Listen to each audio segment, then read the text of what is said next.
नमस्कार, मैं हूं आपके साथ निलोफर अंसारी और आप देख रहे हैं एम न्यूज 24/7। आइए नजर डालते हैं आज की खास खबर पर।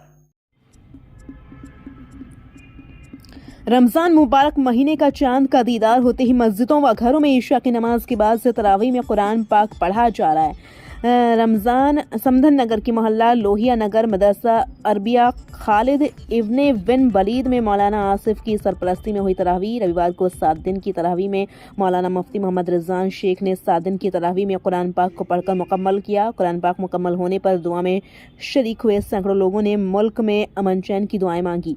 इस अवसर पर मौलाना आसिफ, मौलाना मसूद अहमद, हाफिज इसराइल, मौलाना जिया उल हक कासमी, सिराज खान, फहीम शेख, आदिल परवेज मोहम्मद, मुफीस शेख, चचुआ मोहम्मद आजम, नजीब, राजू अली, फैजान अली आदि सैकड़ों लोग मौजूद रहे। खजूर खिलाया, प्यास लगी हो पानी पिला दिया, लस्सी का एक घूंट भी पिलाया। मन फत्तर साइमन कान मगफिरतन लिजुनूबी, तो उसके अल्लाह गुनाह माफ फरमा देगा। और ये भी फरमाया कि उसको कल कयामत के दिन जहन्नम की आग से आजाद कर देगा। इसलिए मेरे भाइयों, कुरान का रमजान से बहुत गहरा रिश्ता है।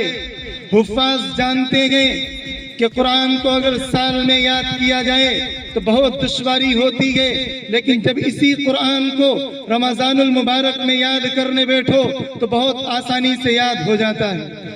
लेकिन मेरे भाइयों, जरा हम बतलाएं, आज से 20 साल पहले जितनी सूरतें हमें याद थी आज भी उतनी सूरतें याद हैं। आज से 20 साल पहले जैसी सूरतें याद थी आज भी वैसी याद हैं। क्या हमें सिर्फ नमाज पढ़ने के लिए भेजा गया?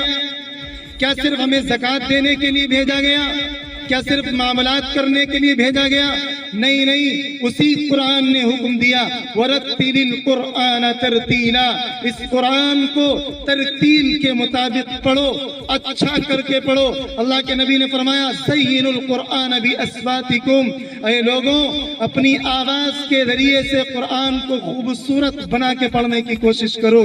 तो मेरे भाइयों, यही कुरान है जिसने हमें बताया या अय्युहल्लज़ीना आमनू कुतिबा अलैकुमुस सियाम, तुम्हारे ऊपर रोजे फर्ज कर दिए गए। यही कुरान है जिसने हमें बताया ऐ ईमान वालों ज़कात दो। आज मैं खुल के कहना चाहता हूँ और आपके दिलों में उठने वाले सवाल को मैं दूर करना चाहता हूँ, रफा करना चाहता हूँ। हमारे असातिज़ा तशरीफ फरमा गए, इनकी मौजूदगी में बड़ी बात कहने चला हूँ। इन्नमस सदक़ातु लिल फुक़रा वल मसाकीन वल आमिलीन अलैहा वल मुअल्लफ़ति क़ुलूबुहुम व फ़िर रिक़ाब वल गारिमीन व इब्निस सबील। क्या फरमाया अल्लाह तबारक व तआला ने कि ज़कात फ़कीरों के लिए है, मिस्कीनों के लिए है, ज़कात वसूल करने वाले के लिए भी है।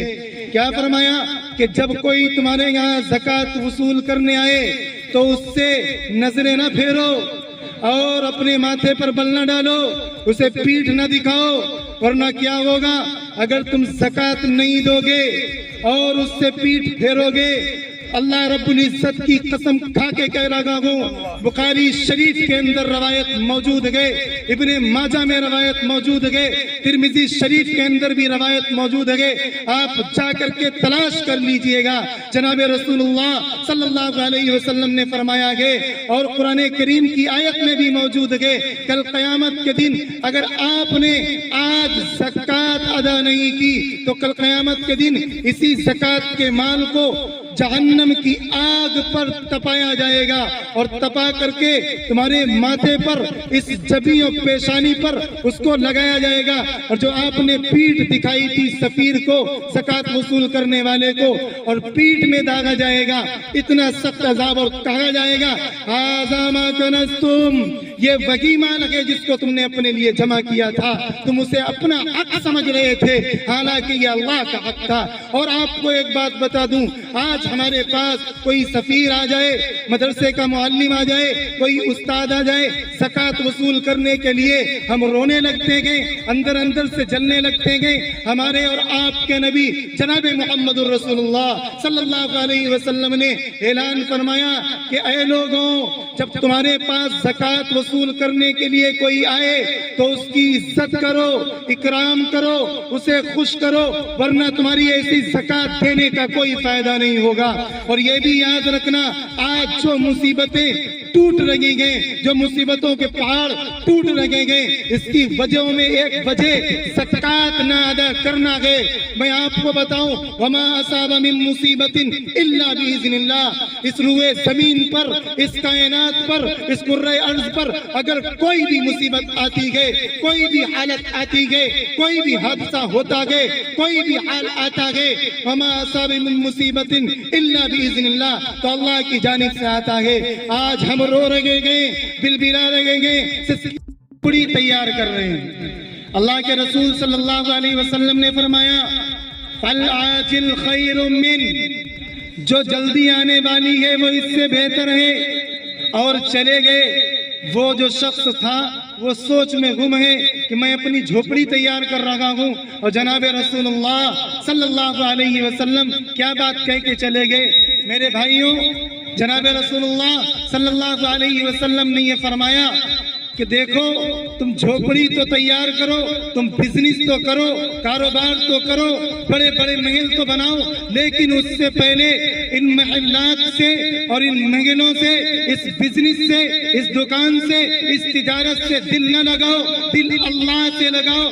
यही कुरान ऐलान कर रहा है कि शाहरु रमज़ान अल्लज़ी उन्ज़िला फ़ीहिल कुरान हुदल लिन्नास। ये कुरान रमज़ान में नाजिल हुआ और ये लोगों की हिदायत का सामान और जरिया है।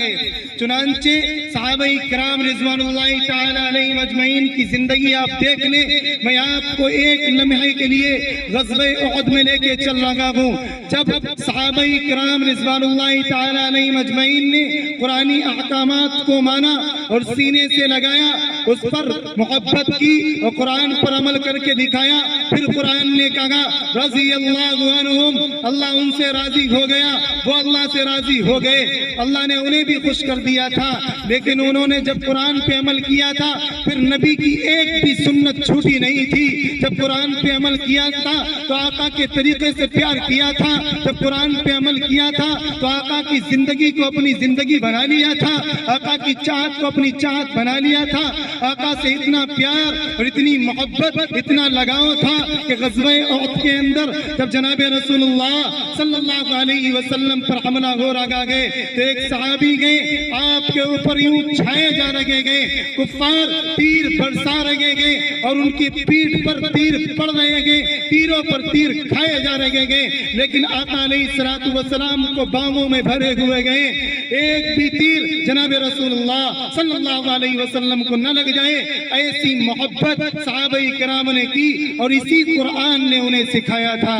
बिल्कुल कमजोर सा बूढ़ा इनके पास आया, वो मजमे में इसलिए कि जुनैद बगदादी ऐसे पहलवान थे, पूरे बगदाद के अंदर नहीं बड़े बड़े मुल्कों में इनकी शोहरत होती थी, लेकिन वो बूढ़ा अल्लाह के नबी सल्लल्लाहु अलैहि वसल्लम के घराने का था। उसने मजमे में भी कहा और जुनैद बगदादी के पास एक खबर भिजवाई, जुनैद से कह देना कि मेरे छोटे छोटे बच्चे हैं और अगर जुनैद इस वक्त मुझसे कुश्ती में मुकाबला हार जाएंगे तो जो इनाम जुनैद को मिलने वाला है वो मुझको मिल जाएगा, गोया नबी करीम सल्लल्लाहु अलैहि वसल्लम की औलाद फाके से बच जाएगी। मेरे भाइयों, उस बूढ़े ने ऐलान भी करा दिया और जो ये कुश्ती कराता था वहां तक खबर भी हो गई। एक तरफ बिल्कुल नहीं इबलागर बूढ़ा है, एक तरफ जुनैद बगदादी जैसा पहलवान है।